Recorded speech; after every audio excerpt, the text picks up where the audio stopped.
It's Brian Preston, the money guy. We as humans, we're herd animals. Oh, we are sheep for We sure. are definitely herd animals. So we like to talk about the risk of the herd mentality. And there's a great video out there on it. Before you start saying, I'm not that type of person, we have a great experiment that we like to show people. Watch this.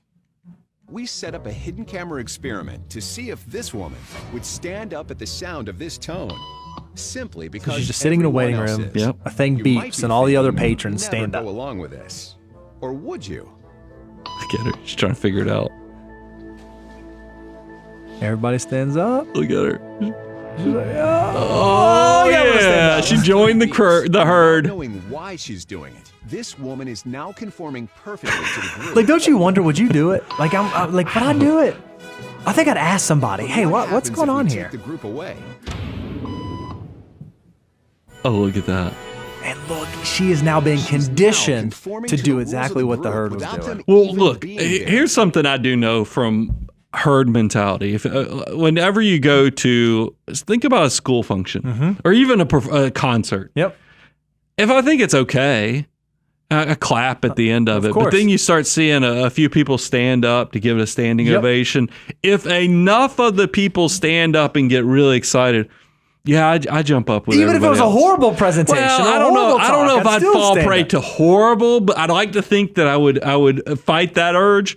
But I'm definitely going along to get along. When I see a bunch of people stand up, I'm like, oh yeah, I'll stand up too. So I mean, we all somehow fall into this herd mentality in some way. Yeah, I think it's so interesting because you're probably saying, oh, well, not me. I don't do that. Well, let's talk about some things we've seen in the financial world where this actually happens. How about in the 1600s with tulip mania, right? People lost their minds over buying these flowers, and the price of tulips went through the roof because everybody started following the herd. Everybody started getting into it. Well, and it goes on. Of course, we know about the case of the Beanie Babies, and they're fighting in divorce court over Yep. it. You know, I'm probably a little bit older that I remember all the Beanie Babies that we're going through. And then don't forget, we just came through NFTs. I mean, we did a show where Mike Tyson had an NFT. We had Matt Reese Damon, Witherspoon Reese was being Witherspoon. involved with this type of stuff.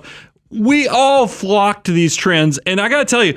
Are you surprised when you think about social media, when you have TikTok and Instagram? By the way, even us, we're not exempt from this either. I mean, we look like idiots on this thing. Maybe idiots too strong, but we definitely can tell. I mean, you got the overbite going on. yeah. I had my tongue out for a little bit.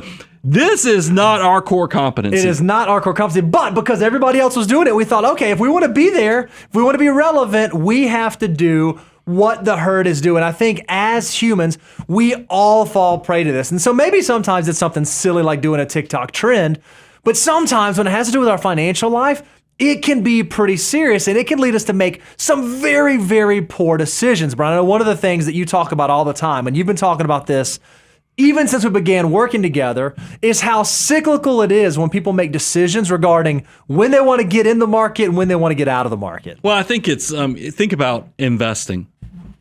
We all know that when the stock market starts getting beat up, we all know the cycle of market emotions where we all love to, you hear everybody say, hey, I want to buy low, sell high. Sure. But nobody actually does that. Nobody really does that if you focus on the herd mentality and the way we do things. And we have a perfect example here. We have an illustration here called The Perils of Herding to Cash.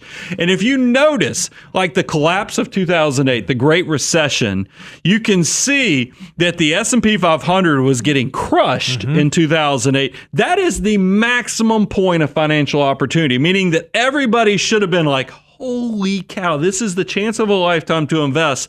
But what you'll notice when you look at the chart, cash levels were through the roof. Everybody was like, I don't want to be invested. I'm scared of what I'm going to lose. So I'm going to go ahead and load up on cash. The same thing kind of happened when you look at what happened in the pandemic of 2020. Once again, the stock market falls off a cliff. People should have been running in and trying to find extra money. That's what the financial mutants do, but that's not what the general public did. You see cash levels actually peaked up a little bit. This is what we're trying to train you to be, that contrarian, to be that financial mutant. The sooner you realize to avoid that herd mentality, the easier it is for you to create wealth. And so how do you do this? What's the financial concept that you should employ? Well, let's go to Uncle Warren, our favorite oracle. He says, be fearful when others are greedy and greedy when others are fearful. Here's the actual full quote, because a lot of times we quote that. He says, investors should remember that excitement and expenses are their enemies. And if they insist on trying to time their participation in equities, they should try to be fearful when others are greedy and greedy only when others are fearful. This was in a 2004 letter.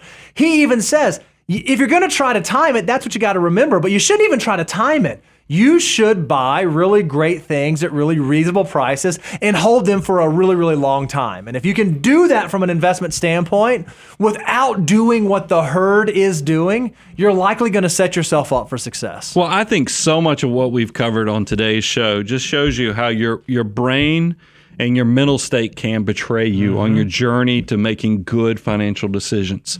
And this is why I wanted to kind of uncover it, go deeper into it, because the sooner you can notice this stuff, and then also as we go through downturns, like we're in a recession, well, it hasn't been officially deemed a recession, but the market, we've had 2 negative quarters of GDP growth, and then we've reached bear market status with the financial markets. There's a lot of negative stuff that's out there that I want you, if you can watch content like we've just created, and you can say, how am I doing right now? How do I feel? I mean, am I scared? Am I worried? Or am I trying to figure out how I can get more money in? Because I know I'm not retiring for at least 15, 20 years. I ought to probably see if there's an opportunity here versus just going the way the rest of my peers are, where they're scared and they're not trying to maximize and see if there's a silver lining to these dark skies that we're facing right now. This is the part of the journey. The sooner you develop critical thinking skills to see through the noise and actually see the clear path towards success, is the day you accelerate your journey to wealth creation.